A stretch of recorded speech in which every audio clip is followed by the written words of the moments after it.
Suara radio tua berbunyi pelan di ruang tamu. Lagu keroncong tahun 70-an mengalun, terdengar seperti bisikan dari masa lalu. Angin sore menggerakkan tirai tipis jendela kayu. Listrik padam, hanya cahaya senja yang menyinari rumah. Tahun 1993. Aku pulang ke rumah ibuku di Magetan. Ayah baru saja meninggal 2 bulan lalu. Aku kuliah di Jogja, dan libur semester ini, katanya aku harus tinggal di rumah sebentar. Katanya ibu butuh teman. Lela masuk ke dalam rumah, membawa koper kecil. Ia mengusap debu di gagang pintu. Rumah kayu ini tua, sunyi, terlalu sunyi. Tangga spiral dari kayu jati menjulang ke atas di sudut ruang tengah. Rumah ini tidak berubah, bahkan bunyi lantainya saat diinjak masih sama. Tapi tangga itu, aku tidak ingat pernah ada tangga itu. Dulu tidak ada loteng. Itu tangga ke loteng. Bapakmu bikin waktu kamu masih kecil. Tapi sekarang jangan dinaiki ya, Le. Apalagi kalau sudah maghrib. Suara kayu, krek, krek, krek, terdengar dari tangga. Lela terbangun, ia tidak menyalakan lampu. Ia hanya duduk, diam di ranjang. Suara itu pelan, tapi berat. Seperti kaki kecil, turun, tapi tidak sampai bawah. Hanya sampai anak tangga ke-7. Lalu, diam. Pagi harinya, Lela duduk di dapur bersama ibunya.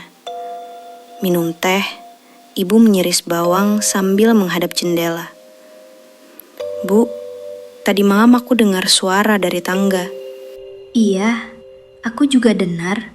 Tapi kalau kamu diam aja, dia juga nggak turun-turun. Aku nggak ngerti, Bu. Itu bukan tikus, bukan angin. Itu langkah. Aku tidak tahu siapa dia.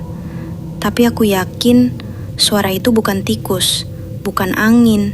Itu kaki. Dan setiap malam, dia turun 1 langkah lagi. Pagi hari. Matahari belum tinggi. Embun masih melekat di kaca jendela. Lela duduk sendirian di teras, memegang secangkir teh. Matanya sembab. Tidak tidur semalaman. Tadi malam, dia turun lagi. Tapi cuma sampai tangga ke-7. Dia selalu berhenti di sana. Seolah tahu, aku sedang mendengarkan.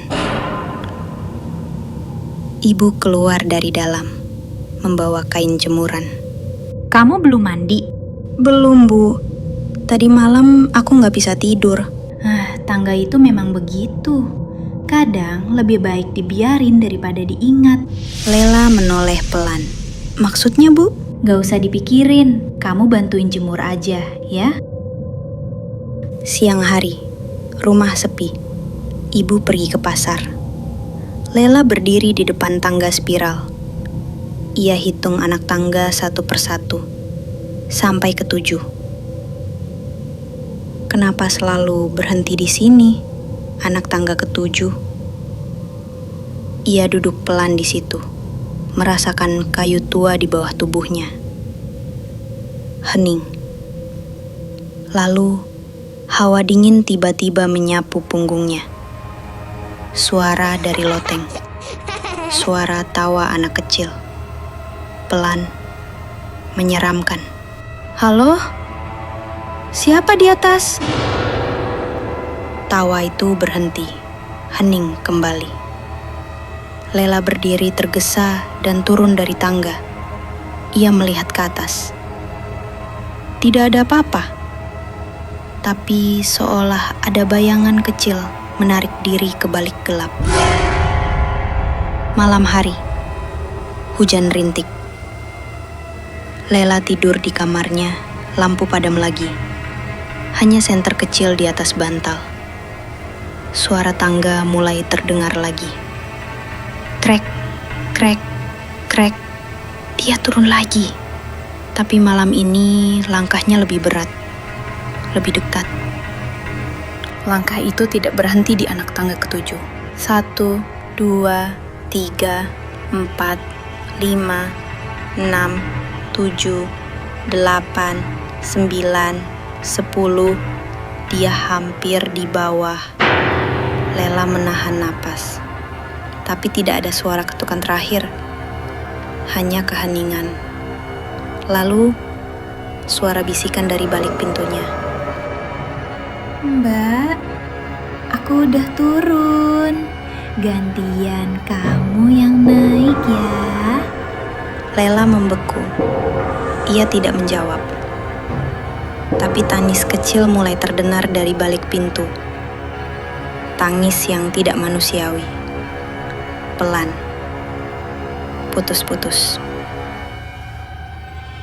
Pagi harinya, Lela menunjukkan buku harian yang ia temukan pada ibunya. "Bu, ini buku siapa? Di dalamnya ada tulisan tangan, sama kayak aku. Tapi bukan punya aku." Ibu melihat sekilas, lalu mengambilnya dan membakar di tungku dapur. Kalau kamu sayang nyawamu, jangan baca itu lagi. "Bu, aku mimpi soal kakak. Tapi aku nggak punya kakak kan?" Ibu terdiam lama. Lalu menatap Lela. Kamu anak kedua, Le. Tapi kakakmu hilang di tangga itu. Waktu umur 5 tahun. Dan sampai sekarang, dia belum pulang. Mungkin malam ini dia akan benar-benar sampai ke bawah.